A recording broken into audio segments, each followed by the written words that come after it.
किस नए राज्य के गठन के बाद राजस्थान देश का सबसे बड़ा राज्य बना?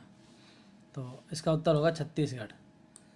असल में 1 नवंबर 2000 को मध्य प्रदेश के विभाजन के पश्चात छत्तीसगढ़ नया राज्य बना था और उसके बाद में राजस्थान देश का सबसे बड़ा क्षेत्रफल के लिहाज से राज्य बना। अब आते हैं हम हमारे दूसरे सवाल पे। राजस्थान की सीमाओं का विस्तार उत्तर से दक्षिण में कहाँ से कहाँ तक है? तो इसमें ऑप्शन है कटरा गांव गंगानगर से बोरकुंड गांव बांसवाड़ा तक, कोणा गांव गंगानगर से सेलाना गांव बांसवाड़ा, कोणा गंगानगर से बोरकुंड गांव बांसवाड़ा और कटरा गांव गंगानगर से सेलाना गांव बांसवाड़ा। तो इसका उत्तर होगा कोणा गांव गंगानगर से बोरकुंड गांव बांसवाड़ा। राजस्थान को किस राज्य के साथ लगी अंतर्राज्यीय सीमा राजस्थान की किस राज्य के साथ लगी अंतर्राज्यीय सीमा सबसे कम है? तो इसका जवाब है पंजाब।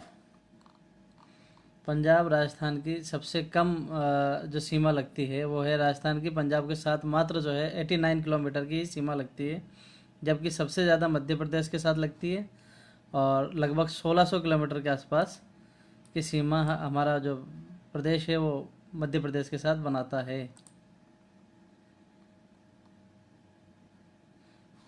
हम आते हैं अगले सवाल पे। राजस्थान के किन जिलों की सीमा 2 राज्यों से मिलती है? तो पहला ऑप्शन है हनुमानगढ़ धौलपुर, धौलपुर भरतपुर, भरतपुर बांसवाड़ा और उक्त सभी। तो इसमें आंसर होगा उक्त सभी, क्योंकि हनुमानगढ़ ज़िले की सीमा पंजाब और हरियाणा से, धौलपुर की सीमा यूपी और मध्य प्रदेश से।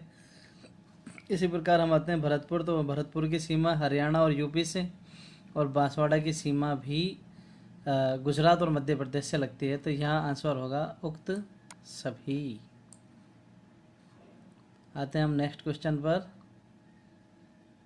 राजस्थान के निम्न जिलों को उनकी आकृति से मिलाइए तथा जो सही नहीं हो उसे अंकित करिए। तो जिला दौसा, आकृति धनुषाकार, ये सही है। अजमेर त्रिभुजाकार, ये भी सही है। टोंक पतंगाकार, ये भी ठीक है। चित्तौड़ बतखाकार, ये नहीं है। चित्तौड़ बतखाकार ना होके चित्तौड़ तो घोड़े की नाल की तरह है और बतख के आकार का जो जिला है वो अपना करौली है। तो यहाँ हमारा उत्तर होगा ये। तो गलत आंसर पूछा है तो 4 नंबर गलत आंसर। आते हैं 7 नंबर पे। राजस्थान के दक्षिणतम और उत्तरी छोर के मध्य अक्षांशीय विस्तार कितना है? तो बड़ा आसान सवाल है और इसका उत्तर होगा option 4, 9 degree 3 minute. 9 degree 3 minute का हमारे अंतर आता है। अब आते हैं निम्नलिखित में से कौन सा जिला अंतर्राज्यीय सीमा पर स्थित नहीं है?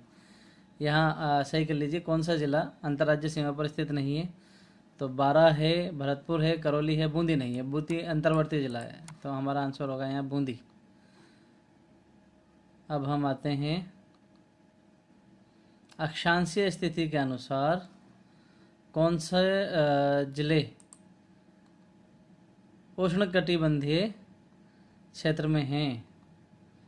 तो इसमें अक्षांशीय हिसाब से उष्णकटिबंधीय क्षेत्र में सिर्फ बांसवाड़ा आता है, क्योंकि बांसवाड़ा से ही कर्क रेखा जो है बांसवाड़ा के बीच में होकर निकलती है, इसलिए बांसवाड़ा जिला उष्णकटिबंधीय स्थिति में आता है।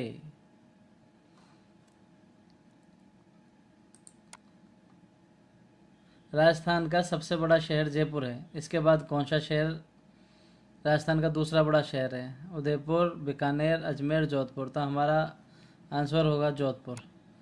जनसंख्या और विकास की दृष्टि से राजस्थान की जो राजधानी जयपुर है सबसे बड़ा और जोधपुर दूसरा स्थान पर आता है और कोटा तीसरे स्थान पर आता है। तो इस प्रकार अब हम आते हैं सवाल नंबर 12। राजस्थान पृथ्वी के किस क्षेत्र में स्थित है?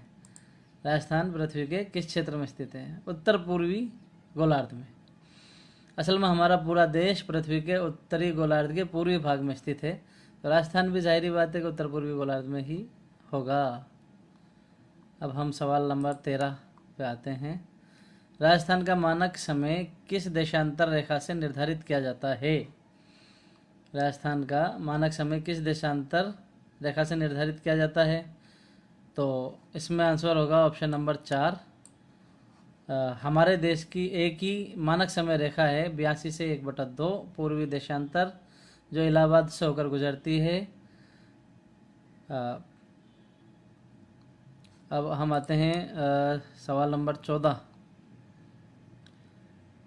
राज्य के निम्न जिलों के क्षेत्रफल की दृष्टि से अवरोही क्रम कौन सा है? ऑप्शन है चित्तौड़, नागौर, उदयपुर, टोंक।